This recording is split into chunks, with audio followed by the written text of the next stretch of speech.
Good morning! Amen! Praise God!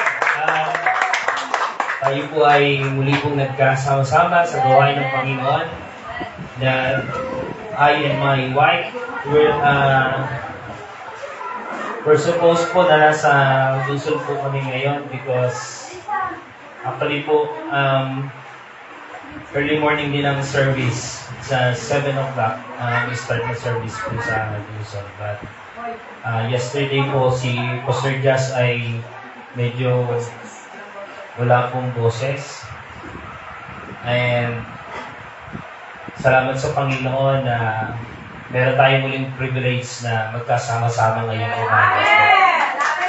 And kahapon po ay adjust mo namin yung time na dapat may morning sa Luzon. In-adjust muna namin ang afternoon. Yun po. And I know na we are all excited sa umaga pong ito to meet Jesus. Amen po. Tayo po ay narito po para po mag-grow po tayo spiritually sa pamagitan po ng salita po ng Panginoon. Meron po tayo po bang mga bisita na kailangan natin i-recognize ngayong umaga po bago tayo magsimula? Wala naman po. Okay, welcome po sa husband ni Sister Weng. Si Brother Lodi. So, ayan. Ngayon ko lang po kasi na dito po sa kids. Meron ba po? Wala na? Okay, so patuloy po tayo. And sa mga kabataan po, are you excited po sa camp? Amen! Kahapon po ay nakapunta kami ng venue. Ay sabi ko, napakaganda pala ng venue ng mga kabataan para po sa camp. Kaya sabi ko, dapat po kayong na-excite. Hindi lang po yun dito sa lahat, sa salita po ng Panginoon. By the way po pala siya, Ate Linda po. Salamat po sa Panginoon. Kasama natin si Linda, ngayong umaga po. And let's pray for her. Dahil po, nag-undergo po siya ng medication and operation. Mag-undergo din po siya ng operation. Pag-pray po natin. Dahil po, alam natin po na siya ay anak din ng simbahan. Ng church. Di ba po, tama po, Adelinda po. Ayan, ina-accept niya po yun. So, yun po, kasama natin sa mga gawain po ng Panginoon. And even yung mga anak niya po, sila po ay bunga po ng gawain po dito po sa Calagatan. So, yun po yung mga napakaganda mga bagay na ginagawa ng Diyos sa ating buhay. And lately lang po ay mayroon po kaming bisita, si Ate Tessie. Nakausap po namin at may mga bagay po kaming tiningnan sa kung ano ginagawa ng Diyos dito po sa church. For many years na meron tayong simbahan po dito po. Alam niyo po, itong church is a testimony ng biyaya ng Diyos. Amen. Yung katapatan ng Diyos po sa ating lahat. Kasi hindi man natin siguro nakikita yung ilan, pero marami na pong ginawa ang Diyos. At may mga binago na ang Panginoon, binagong mga buhay dahil po sa gawain pong ito na inilagay ng Diyos dito po sa pangati dito sa Calagatan po. Kaya nga po sabi ko po, paano kung walang church po dito? Ano kaya ang magiging, what kind of community we have kung wala pong church? Alam niyo po, napakahalaga ng church sa isang community. Because even before, talaga pong pag meron pong church sa community, ito yung nagiging avenue para po sa kung paano po ang tao, nababago po ang pamumuhay, nababago yung kanilang the way sila mag-isip through religion and through church. Marami na pong napatunayan even before kung ano po ang nagiging impact ng church sa community. Kaya nga po, kung gusto natin pong dalhin ang tao sa Panginoon, kung gusto natin po ang church na maging blessing sa community, let's work together. Kung sama-sama tayo, gawin natin yung para sa Panginoon, para tayo maging pagtotoo sa community. At nang tayo po ay maging avenue po ng grace ng Panginoon sa kanyang ginagawa sa ministeryo. At ngayong umaga po ay hindi ko po masyado nasundan kung ano yung series na tinatalakay po every Sunday. But ito pong topic po natin ngayong umaga, ito po yung topic ko po sa last Sunday. And mag-focus po tayo, character matters. Yan po yung ating po pag-usapan. Pero bago tayo magpatuloy, saglit po tayong manalangin. Dakilang Diyos, salamat po. And Lord, thank you for giving us this opportunity to hear your word. Lord, we submit to your authority, the authority of your word, the authority of your kingdom as we come to your presence and as we listen to your word. And even our mind, we set our minds on things above, Lord. Lord, govern our minds, govern our lives, Lord, as we live and as we continue in serving you. And Father, thank you for your people who are here today, this morning, Lord, the family who represents, Lord, thank you so much. And we are able, Lord, to receive the blessing coming from your word this morning. Lord, marami pong salamat, and we allow your Holy Spirit to speak in us and through us, O Lord, as we listen to your word. Lord, may our mind, may our heart be actively participate in what you are doing. And sa lahat po ng gagawin at sa sinasabi niyo po sa amin ngayong umaga, Panginoon. And also, Lord, we reject all the works of evil in our midst in the name of Jesus, in Jesus' name, in Jesus' name. Lord, may you cover our mind, may you cover our hearts, Lord, by your blood, so that, Lord, we can hear your word freely, at nawa, Panginoon, may tanim po sa puso po namin ang mga salita mo, Panginoon. Salamat po, Diyos, sa lahat ng ito. Ikaw po ang mahayag, Panginoon. Hindi po ang tao, Panginoon, hindi ang kahinaan ng tao, but Lord, your glory, ang iyong kapangyarihan, Panginoon, ang makita at mahayag sa umaga na ito. Lord, salamat po, Panginoon. Ano man, Panginoon, ano man ang makikita po namin dito sa loob ng simbahan, Lord, make it a blessing for us, Panginoon. In every part of this service, kanina, Lord, umawit na po kami, na-bless kami, Panginoon. Lord, maging sa mga hanggang sa katapusan ng gawain po ito. Lord, may you bless each part of this service, Lord, so that, Lord, after this service, Lord, we are blessed, Lord, and we feel your presence. Dauwi kami, Panginoon, na punong-puno kami, Panginoon, ng katapatan mo, ng mga pagpapala mo, Panginoon. Lord, we know that you will never fail us, O Lord. Hindi mo kami bibigyan, Panginoon. Walang sayang, hindi masasayang ang oras namin sa lugar na ito, Panginoon. Hindi, Panginoon, lahat mo na ito, Panginoon, ay niloob nyo para po sa amin. Amen. Lord, hindi kami uuwi na wala kaming dala ngayong umaga, Panginoon. At Lord, meron din kaming dala ngayong umaga. Kung meron lang kami dala ngayong umaga, Panginoon, Lord, this is our heart that is willing to listen, that is willing to learn. And Lord, that's why, Lord, we submit our lives, we submit ourselves, Lord, in your authority. In the name of Jesus. Sa pangalan mo lamang, Jesus, Amen. Amen. Praise God. Palakpakan po natin ang Panginoon. And welcome po muli sa ating pong lahat. At sabi po natin kayo, nabanggit po natin, pag-usapan po natin yan about character. Character matters. So, marami na tayo pong napag-usapan about worship, faith, dami na po. Pero minsan, ito yung kadalasang nakakaligtaan po natin. When it comes to our faith, in our worship, in our service sa Panginoon, hindi po ba natin nakikita na mayroong malaking parte dyan yung character natin? Alam niyo po ba, when we talk about worship, we cannot worship truly God kapag may problema tayo sa character. Hindi tayo magkakaroon ng tamang pananampalataya kung meron tayong problema sa character. We cannot serve God truly, hindi natin siya makapaglilingkuran ng totoo sa buhay natin pag may problema tayo sa character.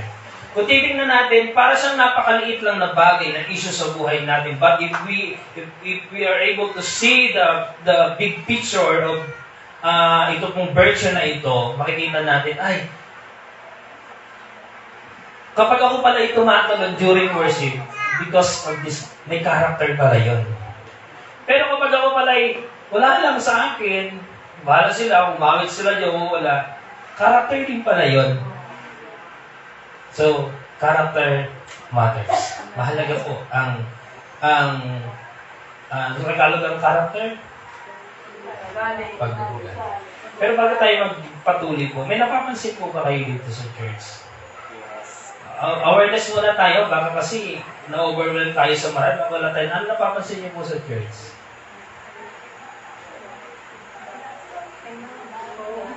Ano yung pastor? Ano meron dito? Ano meron? Alam niyo po, ito po gawin natin minsan, sabay natin. When you come to this church, dapat pansinin natin lahat. Ayan. Kasi alam niyo po, kailangan natin pansinin lahat para at least, kung may dumi, mapulot pa natin, ganun tayo sa mga teacher, kailangan ng teacher ay keen observer. Ayan. Minsan kasi nakakalimutan natin, pero minsan kailangan natin i-apply yung magiging keen observer para mapansin natin lahat. Baka kasi napansin lang natin si sister na maganda, si brother nagwaw, baka yun lang napansin natin, bias mo naman pag ganon. Kailangan makita natin lahat, hindi lang si sister na maganda yung suot, kundi dapat kahit po lahat napapansin po natin. Kaya minsan papansin niyo po, isa lang yung nakakamayan mo kasi yun lang nakapokus ka lang doon. Kasi dapat, pansinin natin lahat. Sabi mo sa katabi mo, pansinin mo naman lahat. Baka kasi pag hindi natin napansin lahat, baka pag tinanong ka sa labas, sino yung worship leader niyo? Mr. Remy. Lagot na tayo dyan. Baka iba masagot niyo, baka masabi niyo, kasi hindi mo kasi pinapansin lahat. Pansinin mo lahat. Sino yung preacher? Baka sabihin, Pastor Jazz. Hindi nyo napansin, di ba po? Kailangan pansin na. O ngayon, ano pansin nyo sa church? Anong meron sa church? Ayan. Bukod sa nagagandahan po mga katabi naman ninyo, yun ang muna pansinin ninyo, katabi nyo. Huwag muna yung mga bagong gamit. Na naman, guys na naman tayo eh. Bias na naman tayo. Katabi muna. Pansinin na katabi muna natin. Ayan, katabi muna. Sayang naman ang pagkagwapo ni Brother Levi sa labas, hindi niya ko mapapansin. Sister Weng, yan Sister Weng, nag-iisa na alam ko doon, hindi niya ko mapapansin. Ayan, so yun po. Yes, meron tayong bagong pulpit. Nakita ang ganda po, no? Ito, round table, kadalasan makikita natin po sa mga coffee shop, mga bar, resto bar, kung naman sana, ganun. Pero yun lang makata. Pero alam niyo po ba, the same, different people using this table, but today we are going to use it for God's glory. Amen. Kasi dati nakita lang natin ito sa mga iniinuman, pero ngayon, different story ang nakikita natin ngayon. Katulad lang ng cross. Dati po, ito ay sign ng kahihiyan.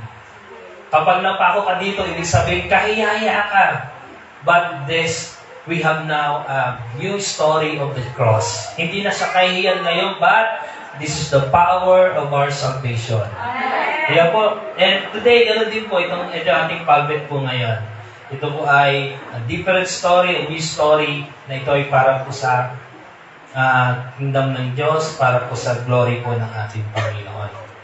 So kanina po, yun nga po, character matters. Mahalaga po. Sabi natin, parang maliit lang siya kung iisipin natin. Pero malaki po ang impact nito sa buhay po natin. What builds our character? Ano ba yung nag-build ng ating character? So,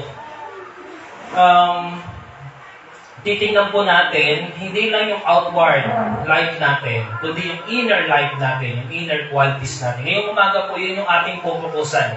Hindi po yung mga nakikita natin. Kasi ngayon, kung titingnan natin, yes, may mga makikita po tayo, pero titingnan natin ngayong umaga, our inner qualities. Sabi nga natin, inner qualities. Pag sinabi pong inner qualities, yung hindi nakikita. pero lumalabas.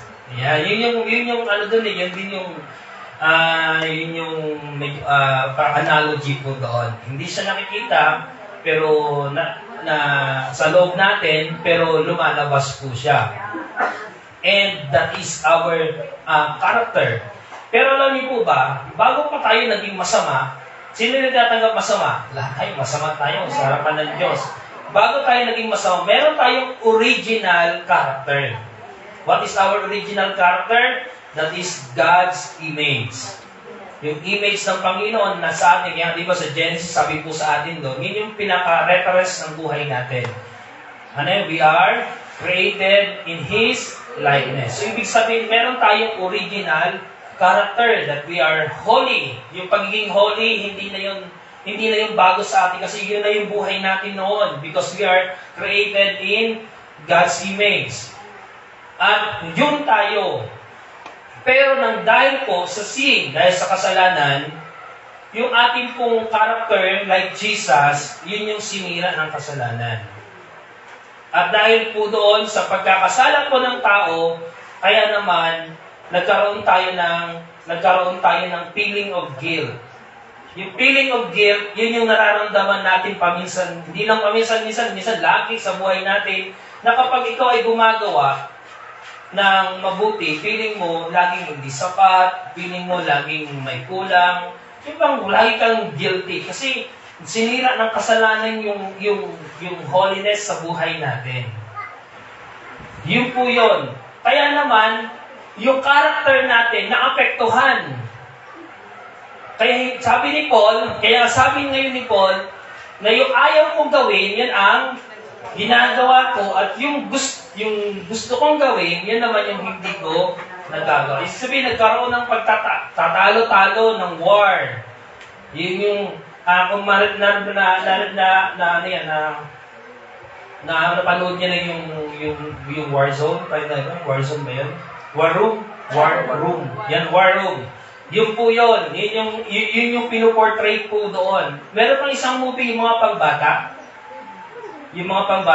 na ipinapakita niya kung anong klaseng labanan meron tayo sa ating mga sarili. At alam niyo po, matinding kalaban ng character. Yan yung talagang mabigat na kalaban po natin. Maybe, Goliath and David, it portrays what happening inside us. Yung labanan ni David at ni Goliath, yun din yung pinapakita po sa atin that there is Goliath in ourselves. Na matinding laban. Kaya nga po, kung may problema tayo sa ating sarili, we cannot be like David. Hindi tayo magiging katulad ni David na matatalo natin si Goliath. Kaya kung nakita natin, si David, nilabanan niya si Goliath, hindi dahil sa lakas. Kasi kung sa lakas lang, talo siya. Lugi kasi si Goliath ang laki. Yung mga Egyptian people, talagang malaki po sila. Si David, walang laban. Pero ano ang naging downfall ni Goliath? Ano ang naging tool ni David para mapabagsak niya si Goliath? Sabi doon, it's a bato na maliit. Pero alam niyo po ba, yung bato na maliit na yon, it represent the character of David. Na wag mong mamaliitin, maliit lang yan, ba't kaya kang pabagsakin nito? And that is the character of David. Kaya po, yung ginamit na tool ni David, ano lang po yung parang sagbata na lang po yun, pero nakita niyo po, ang nakapatay kay Goliath, hindi naman talaga yung bato. But because God was with David. Because the presence of God was with David. Amen. Because without God, kung wala si God sa buhay ni David, it was impossible, imposible na mapabagsak niya si Goliath. Kaya may kinalaman pa rin yun sa character. Bakit? Ano bang ginawa ni David? Bakit kasama niya si Lord? Character pa rin yun eh. Kasi po, alam naman natin, si David po, marami din naman siya mga failures, marami mga failures din sa kay Lord, na nakita natin yung naging kasalanan niya sa Panginoon. Pero alam niyo po, naayos po ni David yung kanyang buhay sa Panginoon. Kaya hindi niya matatalo si Goliath kapag hindi maayos yung character niya. And the same thing with our spiritual life. We cannot defeat the devil. We cannot defeat Satan if we have problem with our character. Imposible yan. Ang kalaban mo, hindi lang nagtatapang-tapangan, kundi kaya kang kainin. Si Satan. At hindi natin siya matatalo-talo lang, matatalo for just doing what you want in the church. Hindi po yun eh, kasi dapat we are built in with our character. Dapat naka-built in tayo doon sa character. Sabi, di ba, isang beses na pag-usapan natin, na pag-aralan natin sa ating pong, I think, prayer meeting po natin, it is important to know where you position yourself. Kasi yun ang magdedetermine kung talagang panalo ka o talo ka. Kasi kung hindi nakaposisyon ang sarili mo, kahit anong gawin mo, talo ka. Tubukan mo, magtanim ka dyan sa mga semento, kahit anong gawin mo, wala kang may tatanim dyan. Kasi your position is wrong.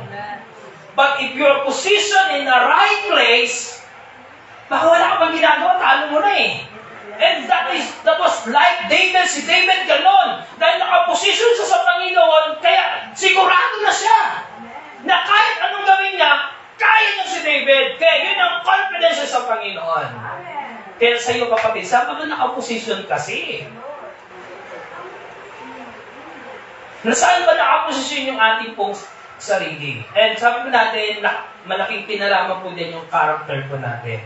Bakit? Ano ba problema ng character? Ano ba yung problema ng character? Alam niyo po ba sa Bible, marami nang bumagsak because of character. Hindi lang, ilan sa mga nakita natin bumagsak because of problem with their character. Isa na po dyan, sino po yung makilala na? Si David, di ba po? Minsan na rin siyang bumagsak sa Panginoon because of his character. Alam niyo po yun, yung matapang siya, magaling siya pagdating sa labanan, pero may area pala sa kanyang sarili na hindi niya naayos sa Panginoon. At yun yung lust of the flesh. Kaya naman, pinakitaan siya ni Satan ng Bathsheba, nako, tinutukan niya na, hindi niya na inalis ang kanyang paningin hanggang sa doon siya pabagsak. Kaya alam niyo po, our talking about our lives, it's a wide, napakalawak na horizon sa buhay natin dapat natin makita. Do not just focus your feelings on what you're doing. Fokusan mo lahat, especially sa buhay po natin. Maraming area sa buhay natin na minsan po, we are strong in some area ng buhay natin, pero may area tayo na yung doon ka laging kinikilitik ng kaaway. Kaya character matters. David, si Samson, sa powerful man, Samson, kaya niyang, walang duda na kaya niya pong patayin lahat ng kaaway. Pero ang problema, ang daming napatay ni Samson eh. Through his hands, yung ginamitan niya lang ng, panga ng leon. Pero isang babae lang pala nakakapabagsak sa kanya. Grabe no? Thousands of people nakabagsak po ni Samson through his hands dahil sa kanyang kapangyarihan. Pero nakapabagsak sa kanya, isa lang naman. Babae pa! Kaya sino yun? Si Delilah. Grabe no? Why? Kasi yung sasabi natin eh, dapat natin tingnan yung mga bagay na yon, yung isa sa area ng buhay po natin, na doon tayo laging natapit po ng kaaway. Problem with our character is dangerous. Sa kasagsagan ng buhay ni Samson, he was powerful, talaga pong humahanga sa kanya po ang marami. But Samson came to the point na napatay siya because of his character. Namatay si Samson dahil nandun sa character na yun. And it can destroy us. Character can destroy us. Character can destroy your peace. Character can destroy your joy. Pwedeng sirain ito yung mga natitira mo pang magagandang bagay sa buhay mo if you are not mindful with your character. Kaya nga po, ang character natin dapat nakasubmit sa authority po ng Diyos.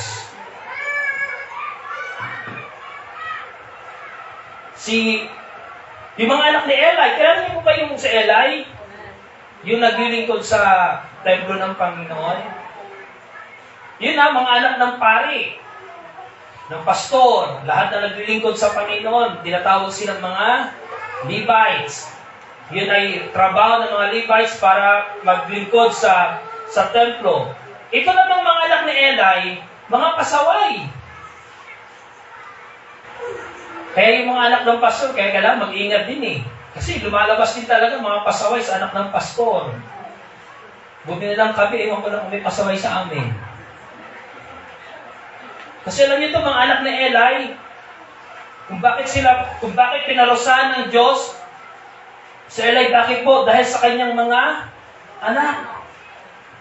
Dahil yung bang binabastos nila ang mga, especially yung mga hain handog sa templo.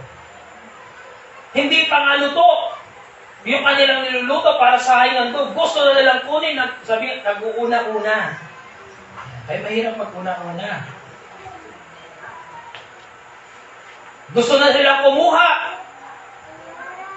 And it has something to do with the character. Character pa rin yun.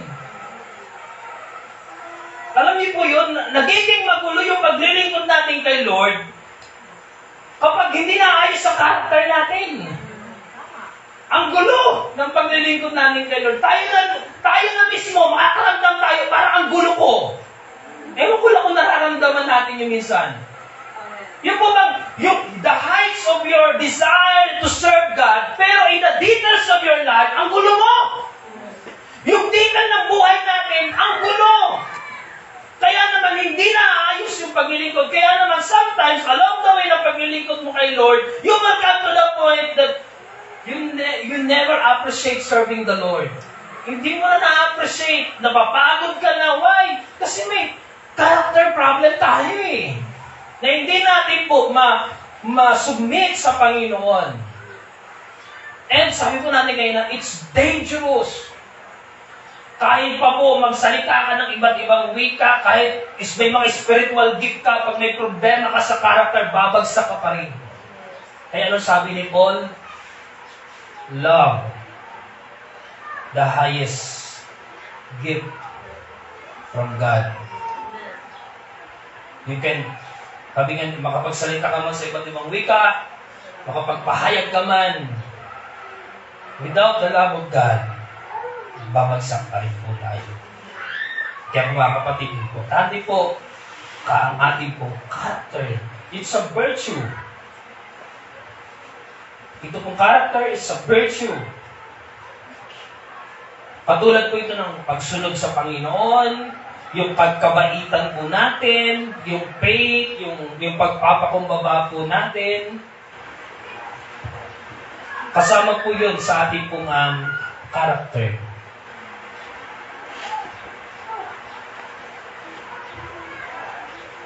Kapag hindi po naayos ang character natin, ito rin po yung nag-aalis ng mga opportunities sa atin. Look at Moises. Nang sila po ay papasok ng promised land. Nagalit lang naman si Moises. Dahil ang tigas sa ulo ng mga Israelita. Kaya naman, salit na magsalita lang siya doon sa bato, napalo niya, sobrang galit niya. Kaya naman yung opportunity to enter the promised land nawala kay Moises. Biruin niyo yan, character problems removes our opportunity to enter God's promise. Kaya, kapatid, hindi po maliit na bagay ang character. malaking impact po sa buhay po natin ito. Tingnan niyo po yun yun lang naman yung moment na pwede naman sabi ni Moises, Lord, siguro naman deserve ko naman ito. Akin ito Lord, na kailangan ko naman magalit. Para naman din sa'yo kung bakit ako nagalit. Pero nakita po natin, yung character, yung problema sa character, it wastes our opportunity. Nasasayang yung mga opportunity sa buhay po natin.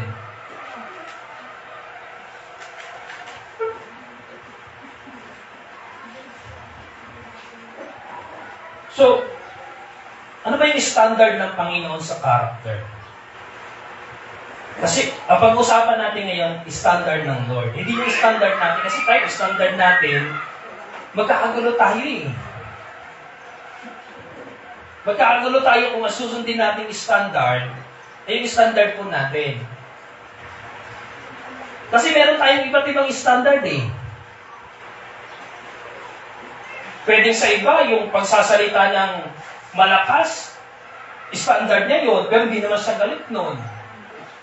Ikaw naman, nagalit ka kasi sinasang ka ng boses.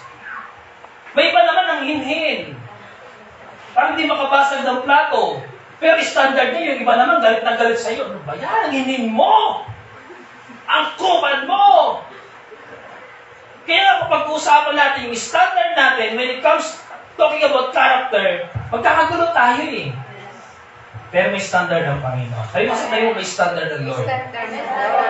At yun ang susundin natin. Yung standard ng Panginoon. In Romans chapter 12, doon makikita natin po kung ano talaga yung desire ng Panginoon sa atin. Doon sa Romans chapter 12, makikita na agad natin doon kung ano po yung standard ng Panginoon sa atin. How we live, how we think, how we feel, kung paano ba dapat yung nararamdaman natin, ano ba dapat yung nararamdaman natin, ano ba dapat yung iniisip natin, ano ba dapat yung nakikita natin, yung mga dapat sa buhay po natin, at ano ba dapat ang ating pong pamumuhay.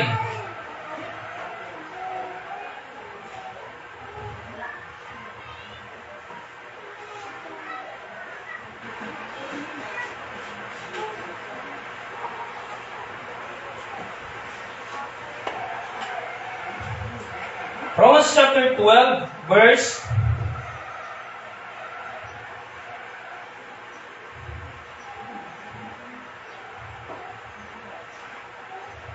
1 hanggang 2. Isama ko na po yung verse 1. Sabi po dito, therefore, I urge you, ini-encourage tayo mga kapatid ni Pablo, brothers and sisters, mga kapatid, in view of God's mercy, sa habag at biyaya ng Diyos, to offer your body as a living sacrifice, holy and pleasing to God. Yun ang gusto ng Panginoon sa atin. Kung tayo daw po ay mag-o-offer sa Kanya, i-offer daw natin ang ating mga katawan. Ito daw dapat ay banal at kalugod-lugod sa Panginoon. This is your true and proper worship. Yun daw yung ating tamang pagsamba. Standard pa rin yan ng Panginoon. Yung pagsamba natin sa Kanya, kailangan daw ay true and proper. Sabi, totoo at tama. Yun. Ano kaya yung tamang pagsamba sa Panginoon? Sa verse ko sabi dito, do not conform to the pattern of this world, but be transformed by the renewing of your mind. So, ibig sabihin po, bago nagbabago yung character natin, ano sabi mo, dapat ma-renew ang ating mind. Kasi yung character natin, alam niyo po ba yung mind natin, it contributes with our character. Yung iniisip natin, nagko-contribute yan sa ating character. Yung nararamdaman natin, nagko-contribute yan sa ating character. Kaya pag nilagay natin malaking character, sa ilalim ng character, nandiyan yung nagko-contribute. Yung iniisip mo, yung nararamdaman mo, yung nagmo-motivate sa'yo, yung mga sinasabi sa'yo. It contributes to build our character. Kaya sabi dito, para daw ma-refine ang ating pong character, kailangan pong, sabi sa verse 2, do not conform to the pattern of this world. Kasi daw po, kapag ang pattern daw natin ay pattern ng mundo, it contributes with your character. Yun na rin yung character natin. Sabi nga, Tell me who your friend and I will tell you who you are. Kaya kung sino po yung, kung anong community ka, nakatira, kung ano yung buhay dyan, nagko-contribute yan sa character mo. Kaya kung sa bahay, ay lagi kang namumura, it contributes to your character. Na, hindi man 100%, siguro 99%, ma-adapt mo yung pagiging palamura. Kami nga nun, hindi kami nakakarinig ng mura sa mga magulang namin, but I learned na magmura ako, nakapagmura ako nun.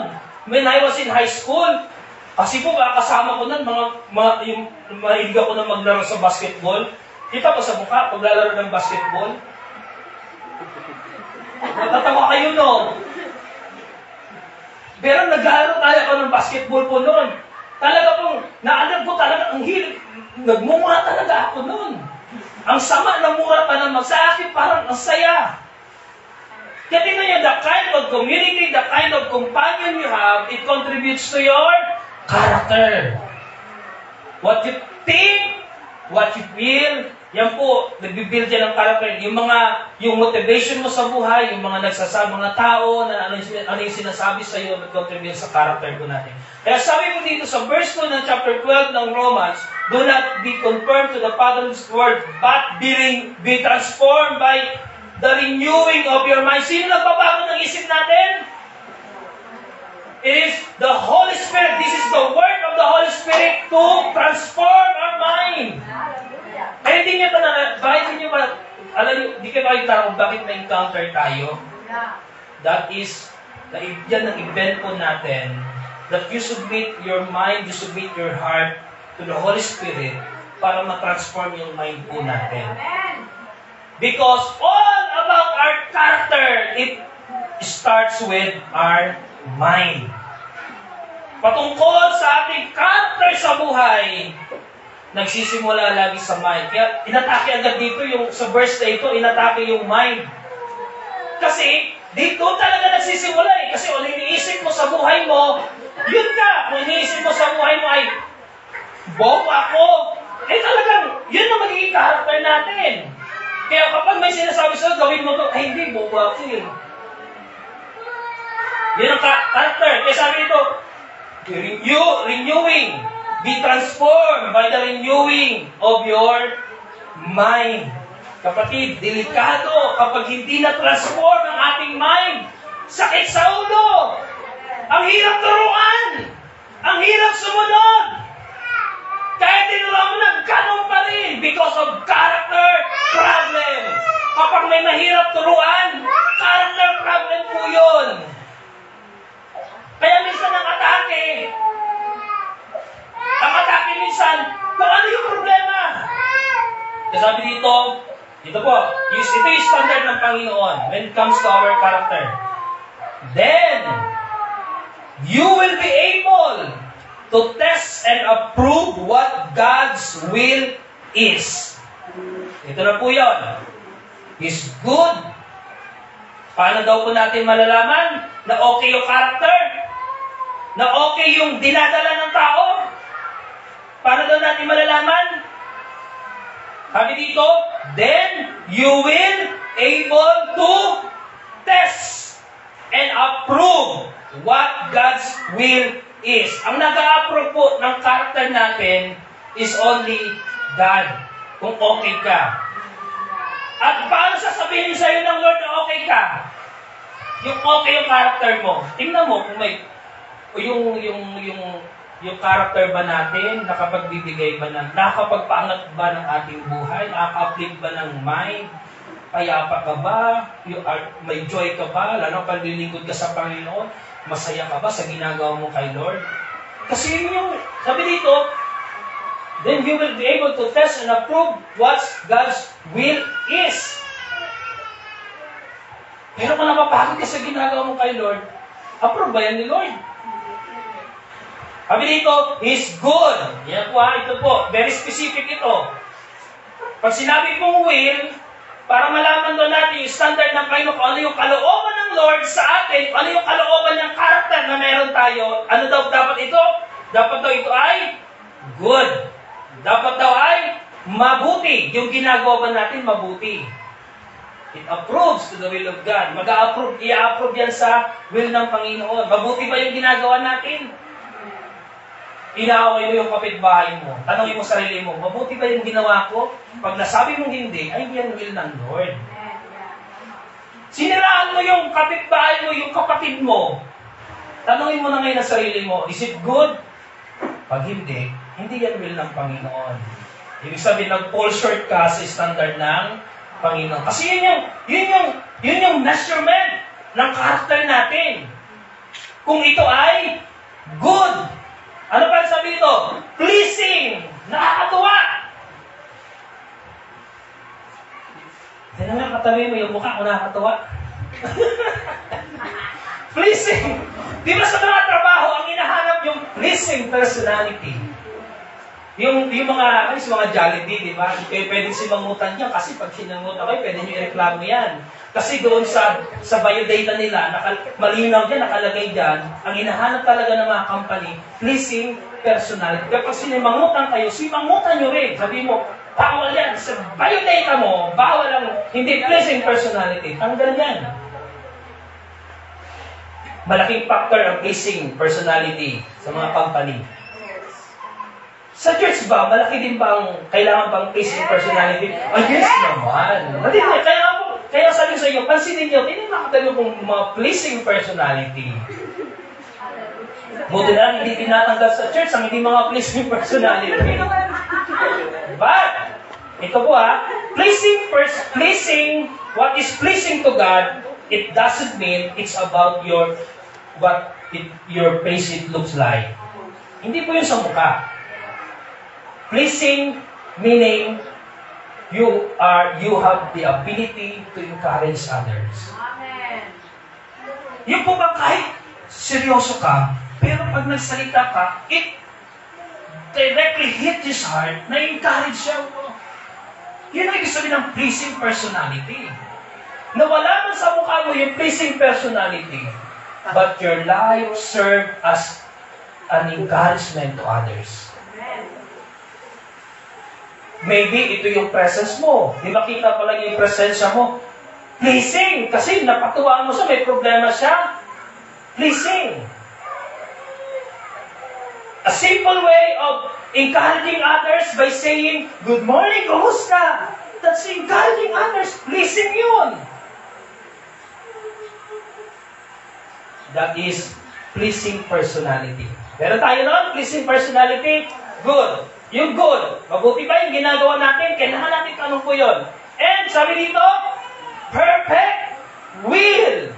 Ano yung sabi ng perfect will? Parang hindi tatatay babagsak lahat ha. Perfect will. Ano sa Tagalog? Ganap. Kung ano yung ganap. Ang pagiging Kristiyano, wala pong negotiable dyan. Yung standard ng Diyos, wala pong negotiable dyan. Wala pong sinasabi diyang white lie. Walang sinasabi diyang konti lang naman. Walang gano'n sa Panginoon kasi ganap nga eh. Hindi mo pwede sabihin na, konti lang naman, Lord. Hindi, kasi ang gusto ni Lord, ganap 100%. Kasi sabi dito, ang standard ng Lord, ito'y good, pleasing, and perfect will. Yes, people may question you. Pwede kang questionin ng tao, but if that is perfect will ng Panginoon sa buhay mo, no one can question you. Pwede kang questionin sa ginagawa mo sa Panginoon. Pero kung yan ay kay Lord, you know, in your heart, na Lord, para ito sa iyo,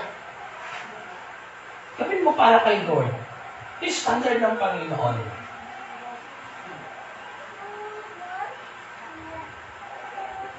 Parallel dito po sa sinasabi po ng Romans chapter 12, verse 2, nasabi dito, do not conform to the pattern of this world, but be transformed by the renewing of your mind. Nabanggit din ni Pablo doon po sa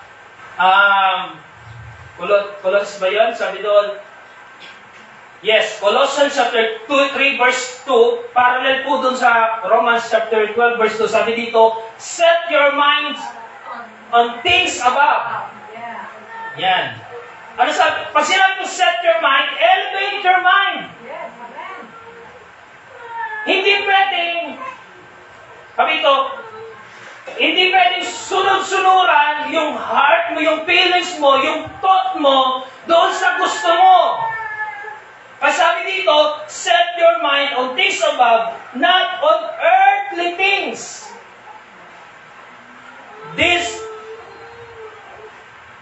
Dito po, itong sinasabi ni Paul, ini-encourage po tayo dito, na ano po yung priority natin? If you are a Christian, what is your priority? It is the heavenly things. Yan ang sabi dito, set your minds on things above. Kapag ang ating pong mind, we set our mind on things above, walang reason para pagbigyan ng flesh. Walang reason para pagbigyan ng gusto natin. Keep your mind, and if you set your mind on things above. Bakit tayo nagigidin sa mga bagay sa mundo? Kasi hindi naman nakaset yung mind natin sa mga bagay sa Panginoon. Kaya ang laki ng temptation sa buhay natin kapag ang mind natin ay hindi nakaset sa mga makalangit na bagay. Kapag ang isip natin ay puro makamundo, kapatid, marami talagang temptation. Talagang you will be tempted. Kahit anong gawin mo, kahit mag-pray ka kay Lord, pero yung nakaposition ka doon sa mga bagay sa mundong ito, lagi ka talagang matitempt. Kasi nasa iyo yung temptation. Remember, temptation is not coming from external life. Hindi ito galing sa labas. Saan galing yung temptation? In your mind itself. Nasa isip natin mismo ang tukso. Kaya, di ba sinasabi natin, mali po yung kantang layuan mo tukso. Kasi nga, ang sabi sa Bible, ang tukso ay nasaan? Nasa isip natin mismo. Kapag may nakita yan, na kapareho ng gusto natin, you will be tempted. Kaya wag natin sabihin, ay natutokso ko kasi sa ganda mo. Hindi, kasi yun ang gusto ng utak mo.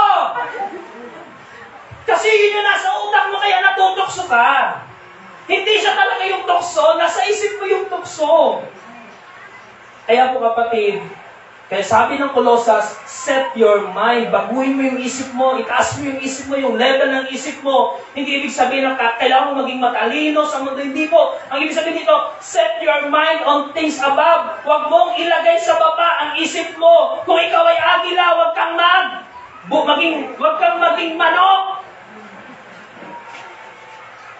Huwag kang mamuhay bilang manok kasi agila ka. Lord, bakit ang hirap? Lord, labanan, Lord, ang hirap maalis. Kasi nga po, hindi mo nilalagay hindi mo siniset yung mind mo sa kingdom ng Lord. Ang mind mo kasi pangbaba. Kaya, nahihirapan ka talaga labanan yan. Kasi nga po, nakaposisyon ka sa baba eh. Hindi ka lilipat tulad ng agila kapag ikaw nabubuhay bilang manok. Kasi manok, yan lang yan. Kaya sabi mo dito, sabi ni Pablo, set your mind on things above, not on earthly things. Kaya pag usaping pera, ay, ang lambot ng puso mo, ang dali mong magalit kapag wala kang pera. Kasi why? Kasi nga po, earthly things, ang isip natin. Kasi pag sinabing earthly things, lahat ng nagpapaganda sa tao dito sa mundo, yun. Kaya sabi sa atin, set your mind on things above. Kaya mga kapatid, mahalaga po sa buhay po natin. Bakit po? Kahit po ang kawikaan, ito po sabi sa atin, ang kawikaan, Kapitulo 23, versikulo 7, sapagkat kung ano ang iniisip niya sa loob niya, ay gayon siya. Kung ano yung iniisip mo sa sarili mo, kung ano yung laman ng isip mo, ikaw yun. Sabi dito, kumain ka at uminom ka. Sabi niya sa iyo, ngunit ang puso niya ay hindi suma sa iyo. Kahit sabihin mo naman sa kanya na kumain ka, o sabihin mo sa kanya masarap ang luto ko, kung hindi naman yun yung puso niya, iba yung sasabihin niya. Kasi hindi tayo pareho. Kaya pansinin po ninyo, dito pa lang makikita natin dito kung sino talaga yung magkakakilala sa spiritual. Kaya dito sa church po, kapag hindi ka umaawit, kita-kita agad ni sister. Ibig sabihin, hindi ka kapareho. Kaya po mga kapatid, sa church po, sana naman, alam na natin yun, pag nasa church tayo, may lundagan dyan. Huwag ka namang maging, parang, ay, may ganun dito, hindi wag ka mabigla. Kasi ganun talaga, kasi po sa langit, ganun. We set, sa church po kasi, siniset ang mind sa above. Kaya pag nasa loob tayo ng church, wala po dito earthly things. Dapat lahat tayo nasa heavenly things. Na dapat pare-pareho tayo. Kaya po, we have to set our mind on things above. So that is, yung character pa rin po yun, yung character po natin. Kaya po, it affects our life every day. Araw-araw natin po na-apektuhan po itong character. Pero ito po yung gusto kong bigyan ng puntos po sa meron tayo pong 4 points na kailangan natin specify.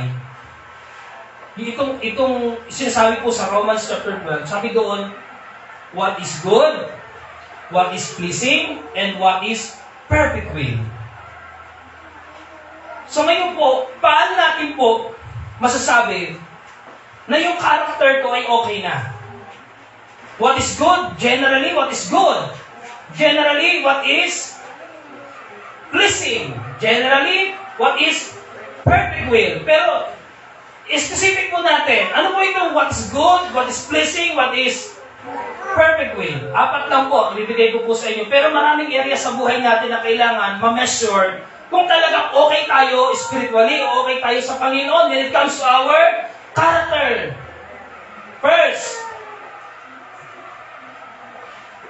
ang character po kasi, sabi ko kanina po, hindi yung nakikita. But through our attitude, nakikita po yon. Yung attitude na ipinapakita natin, ay nakikita po yon. Pag sinabi po natin attitude, the way you react. Kung paano ka nag-react sa mga bagay-bagay sa buhay natin. So doon nakikita yung ating character. So, what should be the character of? Ano dapat yung character ng isang Kristiyano na good, mabuti, pleasing, katanggap-tanggap, and sabi po sa ibang term, trustworthy, and perfect will. 4. 4 na bagay. Una, your attitude towards the truth reveal your character. Hello? Una, your attitude towards the truth reveals your character. Kung paano ka nagre-react sa truth, nakikita dyan kung anong character meron ka. And how do you react? How we are. Kumusta tayo when it comes to the truth? Kumusta tayo when it comes to the truth? Kapag gabi na, nakauwi ka, galing ka sa barkada mo, saya nyo, umuwi ka ngayon sa bahay, tinanong ka ng mama, hindi kali, galit. Siyempre, pag ganun, ang tendency natin, tatago natin yung totoo. Galit. Di galit! Sagot mo ngayon, ay, nag-positive po. Nag-project. Project? Pero ang totoo, hindi na ako pala sa nag-jamming. Your attitude towards the truth reflect your character. Kung sa bagay na yun magsinungaling ka, kapatid, your character is wrong. Meaning, kapatid, may problem tayo, may issue tayo sa character, sa truth.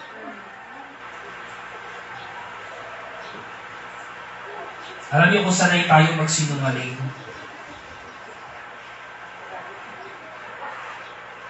Sabi po sino dito yung mga grade 6? Sa ESP ng grade 6, meron po diyang pinag-aaralan about truthfulness, pagiging totoo. Sabi po ni Confucius, kapag daw ang tao mahilig magsinungaling, magulo daw ang isip niyan. Magulo ang damdamin niyan. Kasi sa mga susunod na mag-confront siya ng truth, hindi niya na alam kung anong sasabihin kasi nga, lagi sanay na siya eh. Kaya po kapatid, your attitude toward the truth reflects your character.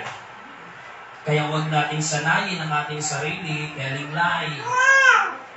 Kasi pag nasanay tayo dyan, kapatid, hindi kataka-taka kung lagi tayong stress, mabigat. Why? Because lies destroys our character. Have you heard about the news?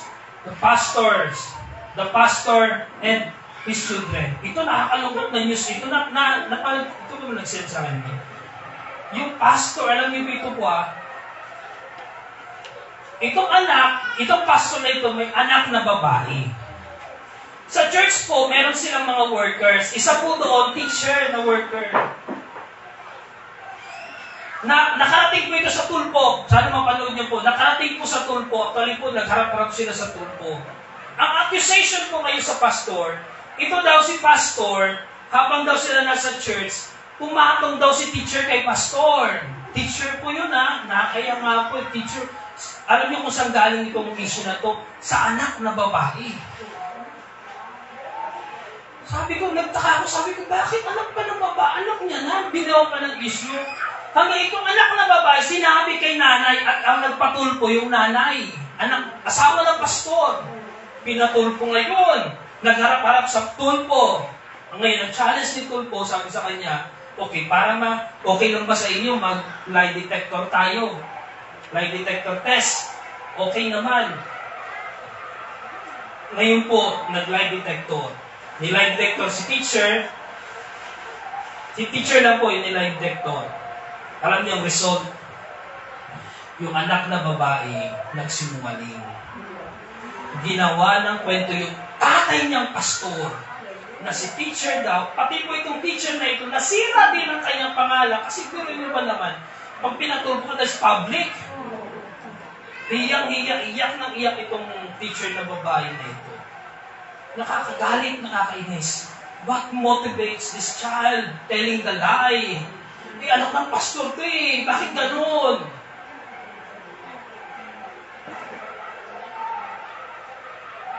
You see, lying destroys relationship. Ang pagsisinungaling, sumisira ng mga relasyon. Walang pinipili. Even you are daughter, son, mother, husband and wife, kayang sirain by not telling the truth. To reveal your character, check your character. What is your attitude towards the truth? Doon pa lang, kahit walang makakita sa atin, in a simple confrontation, simple lang confrontation. Kumain ka na? Di ka pa kumain, pero opo. That is lying. That is your character. Because sabi mo, di, kasi okay lang naman yun. Simple thing, no. Because that is your character. It reveals your character. So, that is character. Pangalawa, your attitude towards the gospel. Sa salita ng Diyos, how the Word of God impacts your life. Ano po ba yung attitude natin toward the gospel? Alam niyo po, itong measurement na ginagamit natin, it's very spiritual. Spiritual, ang inaatake po natin dito, spiritual natin. You check your spiritual life. I-check natin yung spiritual natin. Doon pa lang sa first natin, sa una, doon pa lang po, pag may problema tayo doon, it affects our life, it affects our service to the Lord. Marami nasisira ng church because of telling the lie. Sinisiraan ng church, sinisiraan ng pastor, sinisiraan ng mga member, sinisiraan ng bawat isa. Remember in Corinthians? Bakit po nagtanda away-away yung mga member? Because of this kind of relationship.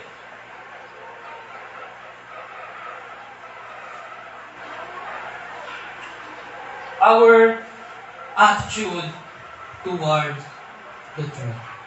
Yes, it's hard. Alam niyo po, pag kinokonfront tayo ng truth, ang hirap po talaga. Ako nasabi ko sa sarili ko, may minsan kapag kinonfront ka nito, ang hirap. Minsan talaga, pipiliin mo talaga magsinungaling eh. Pero remember, kapag hindi mo yan na-overcome, even in a simple confrontation, diyan pa lang, pag hindi mo yan ma-overcome, mahihirapan ka sa character mo. Mahirap yan. But I pray, and I hope and I pray na sana po tayo, whatever the truth will confront us, Lord, help us to tell the truth. Lord, sa panahon na kinukonfronta kami ng katotohanan, Lord, help us, guide us to tell the truth. Because the moment you tell the truth, that is your victory. Victory yun sa buhay natin. But the moment you confront by the truth, and you tell the lie, that is your loss.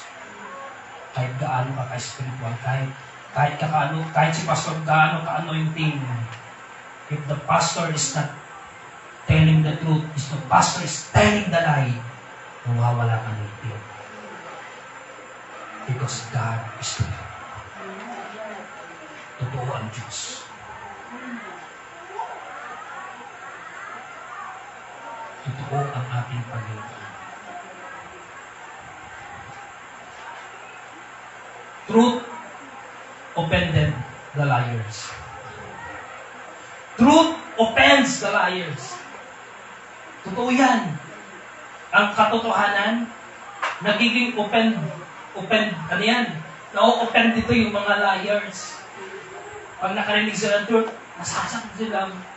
Kaya ang gagawin nila, aatakin ka nila. Because we're telling the truth. Kapatid, sa mundo po natin ngayon, even in our workplace, sa church, ang church hindi makakaligtas dito, kahit sa church, even sa school, laganap po. Alam natin what comforts the people. Alam natin kung ano yung gusto ng tao. When you are telling the truth, ika dito, ipahamak mo lang kami. But if you are in, welcome to the world of lying. That's one that measures our character. Pangalawa po, our attitude towards the gospel. The Word of God. How do we respond to the Word of God? Every time we hear the Word of God, ano yung response natin?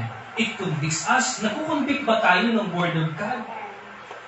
Nagbibigay pa ito ng harmony sa buhay natin?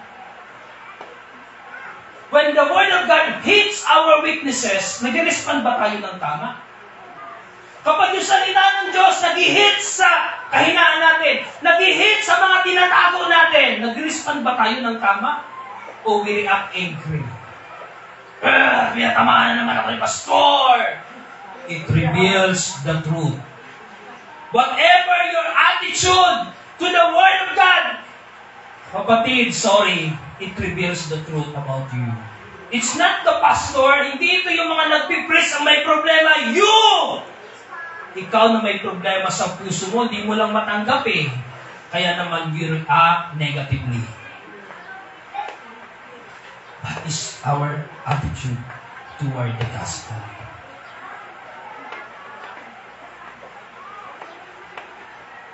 It's character matters. simple thing, but character matters. Remember, David,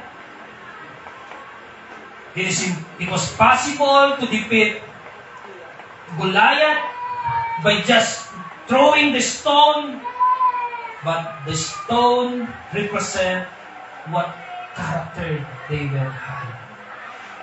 A small stone, but it was founded in God's truth. Yung maliit na bato na naka-anchor sa Panginoon, kapag tagumpay niya, kapabagsak niya si David. Alam niyo yung ang malaking, parang ang sabi po ng Bible, kasi liit lang ng mustasa ng pananampalataya, kaya na nating mapalipat ang masabi sa bundok na lumipat. Yes, it's character. It's our character to the Word of God. Kahit naman ilang beses mo sabihin, I have faith, I have faith, I have faith, kung hindi naman talaga yung totoo yun sa buhay natin, walang mangyayari. Walang mangyayari. So our attitude towards the gospel. Pangatlo, our attitude towards others. Sabi ng Bible, love others as you love yourself.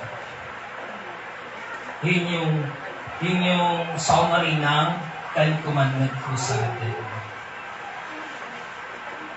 Loving others, it measures our character. Ano sabi ng Bible?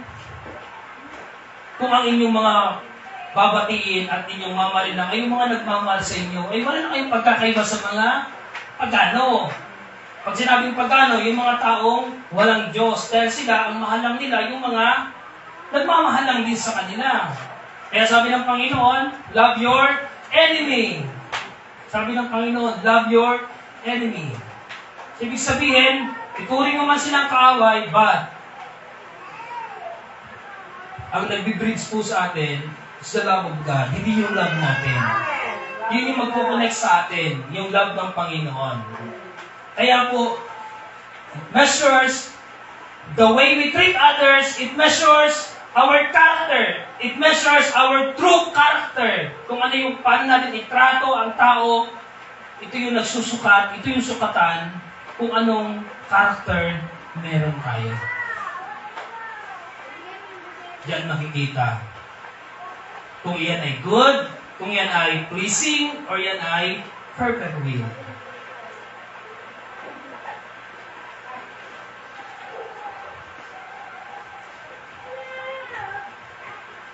Ang Bible po, specific ang Bible sa bagay na ito, hindi lang po ito nare-reveal, even sa mind natin, nag-create na po sa mind pa lang natin, nag-create na po yung pagtrato natin po sa tao, sa mind pa lang natin. Kaya sabi nga ng Bible, yung iniisip natin sa ating kapwa, yung galit ay talagang matatawag na, naggalit na po yun. So kaya po, yun po, how do we treat others? What is our attitude toward others? Remember, it reflects our character. And number 4, our attitude toward ourselves. Sabi doon sa ating pong commandment ng Panginoon, love others as you love yourself. Ibig sabihin po, when you love others, you have also to love yourself. Kung mahal mo na sarili mo, mahal mo din ang iba. But, what is our attitude toward ourselves? Do we respect God's creation in ourselves? Nirespeto ba natin yung creation ng Lord? Alam niyo po, sa ating mga sarili, mayroon pong rules ng Diyos. Alam mo ba natin yung rules ng Panginoon? May standard ng Panginoon sa ating mga sarili. And what God's standard? Sabi doon, what is pleasing what is good, what is perfect will. Ito, matinding bagay ito sa buhay po natin. If we are honoring God with others, we have to honor also God with ourselves. Akala ba natin yung pag-honor natin sa Panginoon ay sa pamagitan ng ating pagsaserve sa iba? Hindi ba natin alam na even how we treat ourselves, it honors God? And how do we honor God in ourselves? Do we respect God's creation? Do we respect the regulation and rules of God in ourselves? Yung rules ng Panginoon sa ating pong mga sarili. If God says you are a man, you should be a man. When God says you are a woman, you should be a woman. Do we respect that? Do we respect God's time in our lives? Nirespeto ba natin yung time ng Lord sa atin? Pag sinabi ng Lord, wag na muna. Pag sinabi ng Lord, sige na. Problema sa atin, pag sinabi ng Lord, wag na muna, tayo naman nag-go. Pag sinabi ng Lord, sige na, tayo naman, ayaw mo Lord. Hirap natin minsan. Do you respect that? God's time, yung time ng Lord, yung season by season ng Panginoon sa buhay mo, do you respect that? Sabi na Panginoon, mag-aral ka muna, ikaw naman gusto mo mag-asawa. Ngayon naman nakuha mo na yung gusto mo, nag-asawa ka, sabi na naman sa iyo. Alagaan mo yung asawa mo, ikaw naman sinira mo asawa mo. Gusto mo ba mag-asawa ng iba? Ano bang gusto mo? Nauna gusto mo mag-asawa, kasi may asawa ka na gusto mo pang umasawa. Ang hirap ng tao mo. Do you respect that? Yung season ng Panginoon sa atin? Do you respect your body as God temple?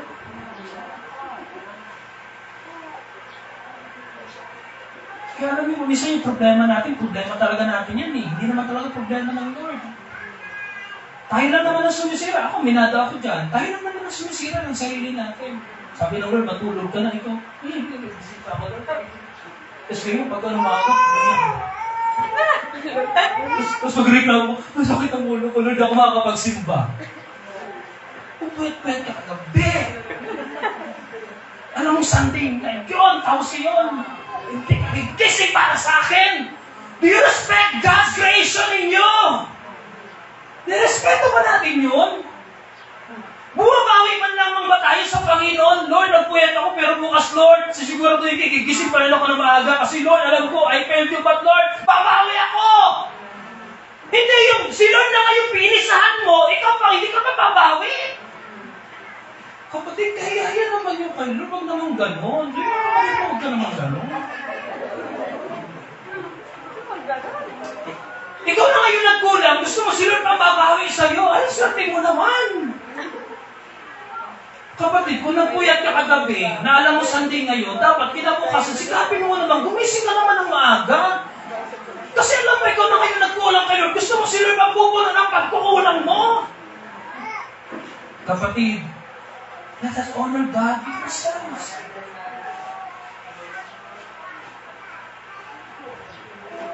Yes, ulitin ko kapatid, hindi ka nag-iisa. I also remind myself.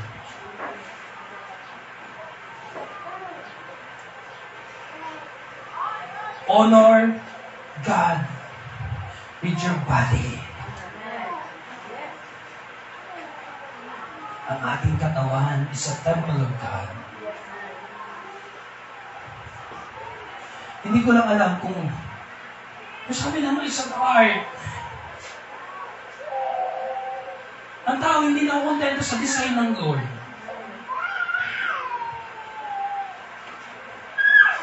Dati, nang maliit lang, nang nag-aaral pa, maliit pa ako, elementary, akala ko yung drawing, sa papel lang yun.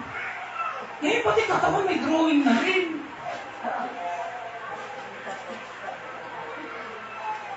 Hindi naman nagpapacheck kung tama yung drawing sa katawan. Yes, we know that. Agad tayo dyan, usok-usok po ngayon at lato. Ang tanong po ngayon, is it good? Is it pleasing? Is it perfect will? Kasi kung hindi, why? Yun ang malaking tanong. Kung tayo nakalilog, why? Bakit na? Hindi lang mo na maayos sa hatingin mo. Para magbuha ka. Yung mata mo, ang ganda-ganda ng pagkagawa ko, alam, nalagyan mo ng A. Nagmukha ka ng satanas. Yung tenga mo, ang ayos-ayos, pinutasan mo, hindi lang maliit. Ang laki-laki pa!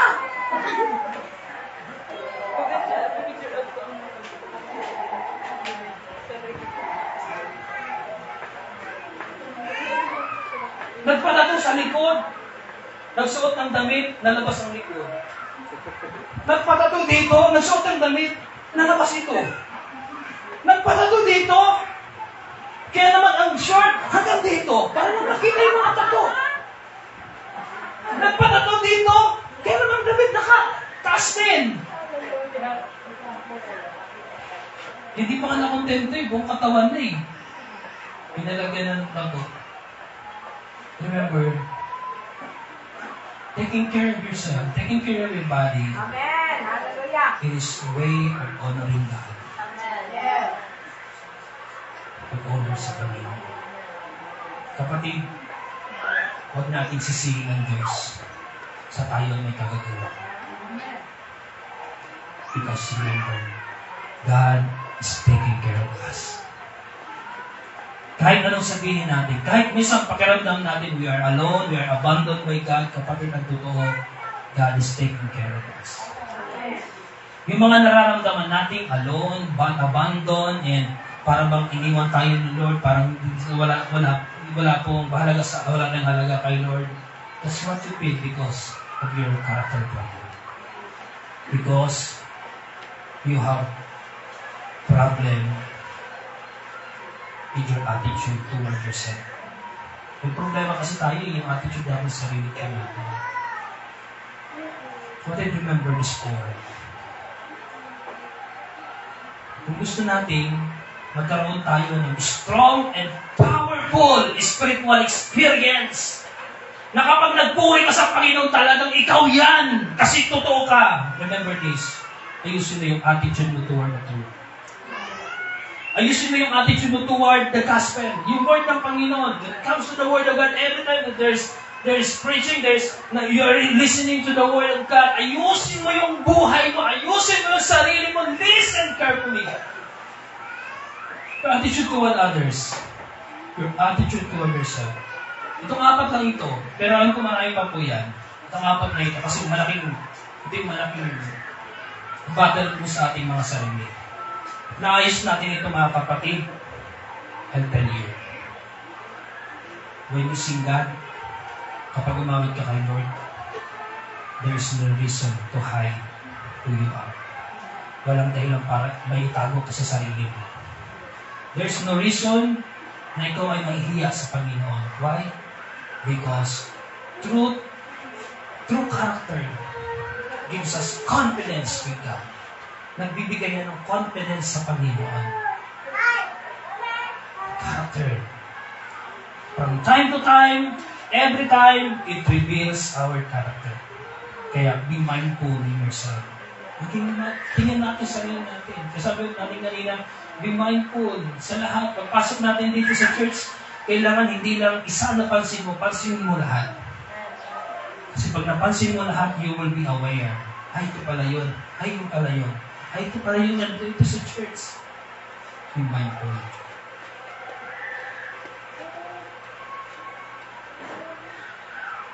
And,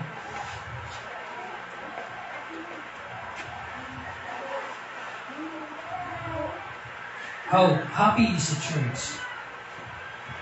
Kung tayo po ay mga ganito pong characters sa buhay po natin, pagdating po sa Panginoon. And this is the church. Tayo po ay isang church. Tayo po ng ating team, loving God, loving people. Yes, and God, He loves us. Mga tayo po ng ating po. Ayaw ng Diyos na lahat ng bagay na binigay niya sa atin ay mauwi po sa lahat. So ng Lord, na lahat na meron tayo na galing sa Panginoon, lahat po yun magbigay po ng success sa buhay po natin. Lahat na ibinibigay sa atin ng Panginoon, meron pong purpose ng Diyos sa buhay po natin. Maliit man yan, malaki man yan, may purpose po ang Panginoon. Kayo mong lahat po yung isipan ko.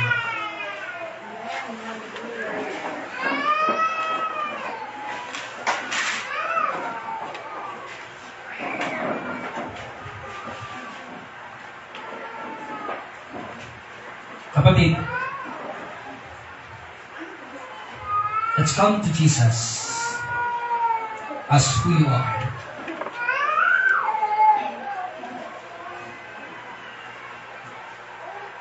Ang hinihingi sa atin ng Panginoon, we just submit ourselves. We just submit your heart to God. Isubmit mo lang yung puso mo sa Panginoon. No need to show that is not who you are. Hindi mo kailangan ipakita na hindi naman ikaw yun. Ang kailangan ng Diyos, just show who you are. Pakita mo lang kayo kung sino ka. Just present yourself. Lord, here I am. Ito ako, Panginoon. Just open your heart, just open your life to God.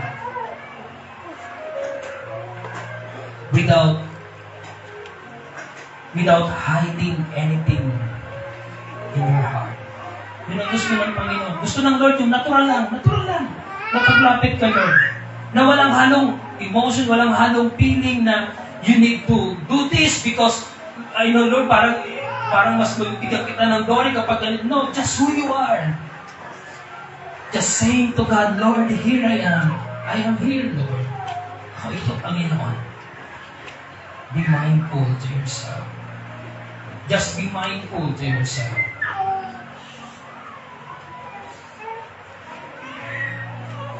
Kapatid, ngayon po, you are giving an opportunity, you are giving a privilege to come to Jesus as who you are. And God, He will show His mercy, He will show His grace, who God is in our lives. Kahit ang Diyos hindi naman siya nagbago.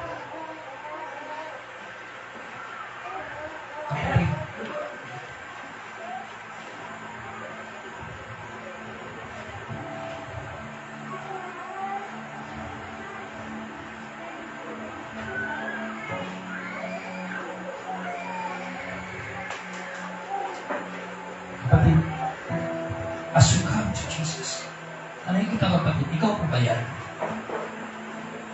Ikaw po ba yan? Lumalapit kay Lord? O baka sinabi sa'yo, ito yung gawin mo. Natanong ko sa inyo yan, kapatid. So come to Jesus. Ikaw po ba yan? Ikaw po ba yan yung nilapit mo kay Lord noon? Ikaw po ba rin ba yan malapit sa Panginoon? Maybe nakalimutan mo na who you are because Lord, ang dami kong kailangan gawin. Lord, ang dami kong kailangan patunayan sa iyo. Kapatid, no. Wala kang dapat patunayan sa Diyos. Because God approves what is given to you. I-approve na yan ng Diyos. Yung Lord, gawin mo lang what is good, what is pleasing, and what is perfect will. Hindi kailangan ng Diyos nang gumawa ka ng katulad mo and you present it to God. Lord, ito ako. No. Just coming to God with an humble heart and saying, Lord, here I am.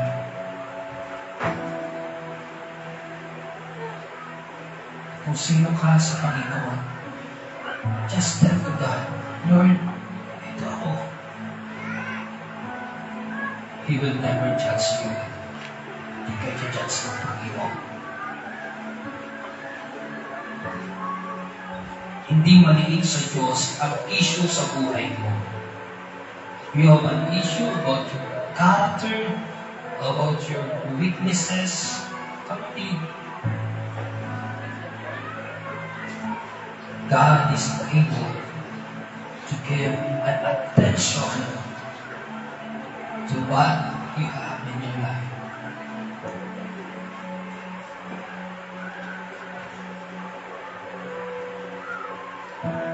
No need to compete others. No need to look at others, what they have.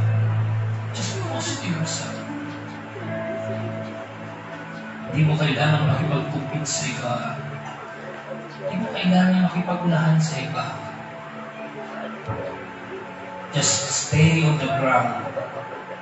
Run, press on for God. Kasi ikaw yan. Kay Lord ka tumatakbo, hindi ka nila tumaan. Kaya kapatid, a powerful life is built on a strong foundation of your character. Ang isang makapangyarihang buhay, a powerful life is built on a strong foundation. And that is your character. Where your character built, saan ba nakatayo ang iyong character? God, remember the 4 things in your life. Your attitude toward the truth. Your attitude toward the gospel. Your attitude toward others. Your attitude toward yourself. Baka naman kinakawawa mo na sarili mo. Baka naman tingin mo na sarili mo, liit-liit mo na. Kapatid, God is taking care of you. God is so loving you. Kung talagang maliit ka lang sa Panginoon, why? Bakit ka pabubuhayin ng Diyos? Bakit ka padadalhin dito ng Panginoon? Ang liit lang naman ang tingin mo sa sarili mo. Receive God's loving arms in your life.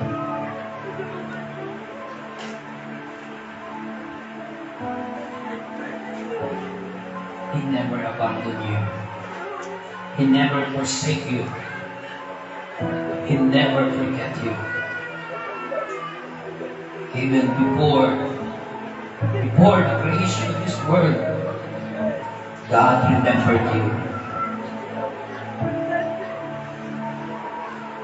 God put something in your life. You are not defeated.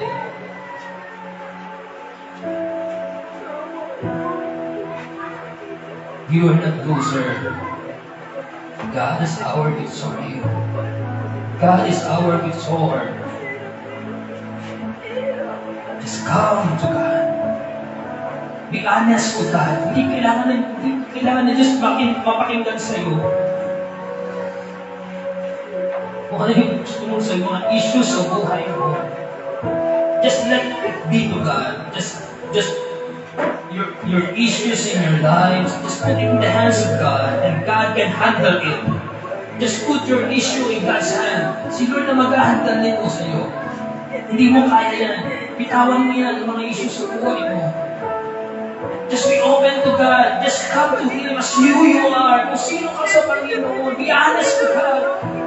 Wala ka dapat itago sa Panginoon. He knew you. Kilala ka ng Diyos. Before the creation of this world, alam ng Diyos kung sino ka. Wala kang may tatago sa Panginoon. Be true to God. Be true sa powerful character.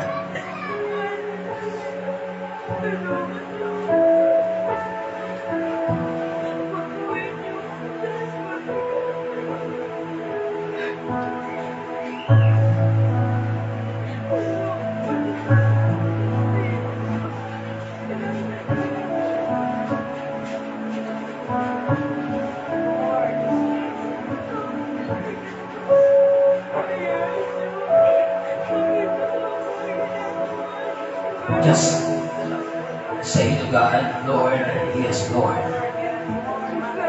Kapatid, kung may mga issue ka sa sarili mo, can you raise your right hand? Taas mo lang kamay mo.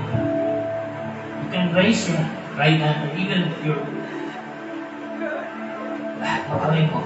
If you surrender your lives to God, just raise your, saan ka man nakatayo po? God is watching you. Nakikita ka ng Diyos. Lapit ka lang sa Kanya. Tell to God your issue, yung issue mo, sa sarili mo, sabihin mo lang sa Panginoon. God is your mercy, God is mahabagin ng Diyos. Remember David, when David sinned against God, yes, God disciplined David. But after God disciplined David, Still, David is a man after God's own heart. Hindi naman inalis ng Lord yung pagmamahal niya kay David. And remember that God is so loves you. Mahal ka din ng Panginoon. Kahit minsan alam ng Diyos, may mga mali ka, may mga itinatago ka sa buhay mo, still God loves you. Mahal ka ng Panginoon. Kahit alam ng Diyos, may mga tinatago ka sa sarili mo, still God loves you. Mahal ka pa rin ng Panginoon.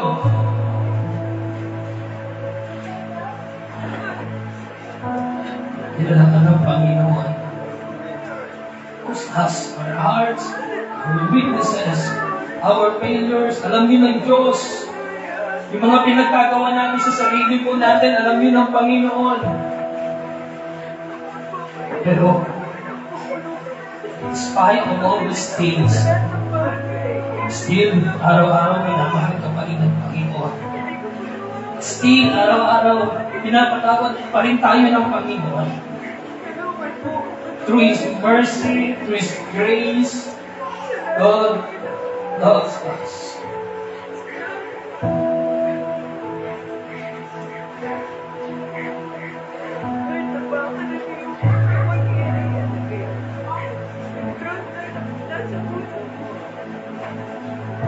Ano meron ka ngayon? Ano meron tayo ngayon? Kalimutan mo muna kung ano meron ka ngayon.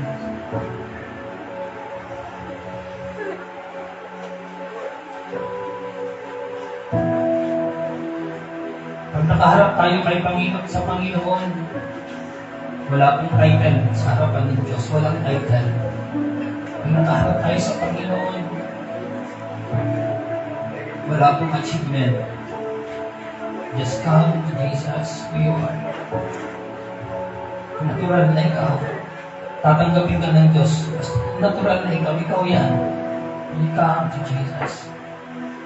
You open to God. Kusang puso mo sa Panginoon.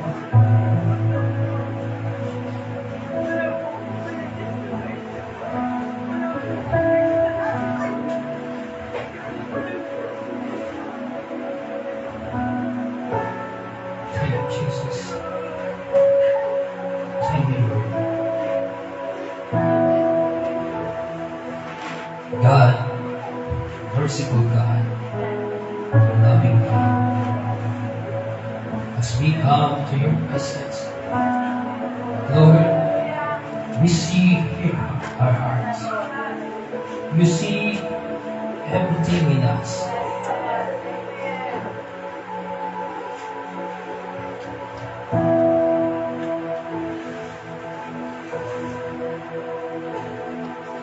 We can hide nothing from ourselves.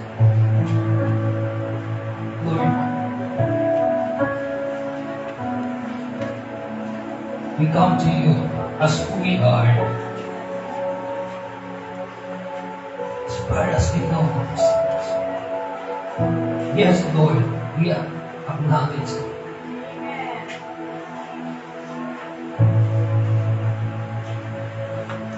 We sin against you. As we, Lord, we humble ourselves.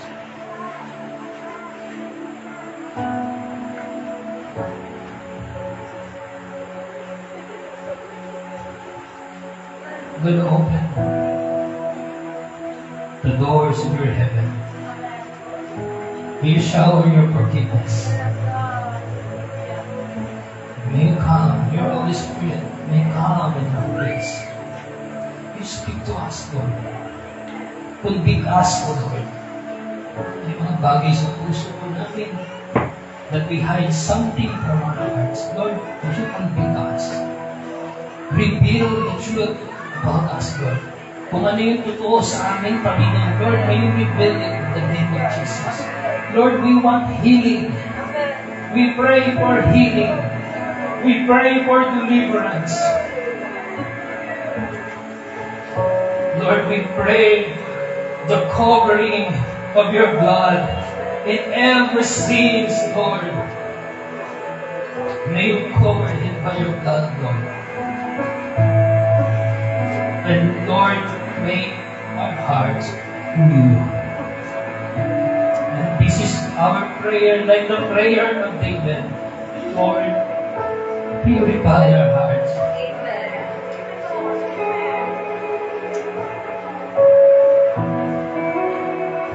us clean hand. A hand that is willing to do what is good, what is pleasing, and what's the perfect will, Lord. Lord, prepare our hands, our feet in serving you. Saan mo man kami, Panginoon, dalhin? Lord, palakasin mo yung mga tuhod namin, Panginoon, nagagawa sa paglilingkod po sa iyo. Lord, inisin niyo mo yung mga kamay namin, Panginoon, sa paglilingkod at gagawa ng mabuti, Panginoon. Lord, this is no longer our hands. This is the hands, Lord. This is your hands. This is your feet, Lord. Lord, strengthen us, empower us, Lord. Lord, ito po ang buhay po namin. Lord, a broken pattern, isang basag na palayuan. But we submit our lives to your authority. Alam ko po, Panginoon, na kahit pa may mga lamang ang buhay po namin, the scars of our past, yung mga scars sa buhay po namin, Panginoon. But Lord, God of healing from our past. You're the God of healing from our present life, Lord. And you are the God of healing in our future. Lord, salamat. Lord Jesus. Thank you, Lord. Maraming salamat po, Panginoon. Dahil lahat ng bagay, Lord, na binibigay namin sa iyo, Lord, ay wala pong magsasayang. Salamat po, Lord, sa pag-respond ng bawat isa, Panginoon. Thank you, Lord, for enabling us, Lord, to respond to your truth, respond to your gospel, respond to others' needs, and to respond to ourselves, Lord. Lord, help us, Panginoon. Tulungan niyo po kami.